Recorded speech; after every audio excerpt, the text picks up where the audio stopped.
Hello friends नमस्ते मु संजू आपन स्वागत करछि आ गोटे फ्रेश मिनी ब्लॉग को।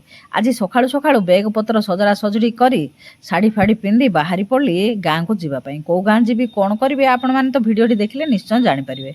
मौसा नहीं छाड़दे मत दिगपंडी रे मौसा पलि आसे घर को कहीं घर कम चलती आ मु पलि बस देहरे। घरे आज किसी जलखिया करनी से होटेल बसिकी खाईदेलु पूरी तरकारी खाई देकरी जाइए बस स्टाण्ड खोजिलु बस गोटे भी नहीं से आगू को माड़ीगलु माड़ीगला मिलगला गोटे मिनी बस ता देहरे बसिली आ बसवा को कौन जगह मिले गाँ बस रे ठिया जावा कथा बा ठिया पड़ी बाहरी पड़े जीवाई जाऊ जाऊ पाख टाउन रे ओह्लैकरी केन्टर देहरे चढ़िली केन्टर देहरे जाइए पहुँची गली बड़ भौणी घरे। कहीं बड़ भौणी घर को आसी आपण मैंने पर भिडियो जानवे किंतु ए भिडियो देखो झियारी पुतरा भौणी भिणई आ नाती नातुणी समस्ते आसिक पहुँचुंट। खीरी काकरा नानी करथिला ताकू टिके देला खाइलु तापरे गुली गप कलु।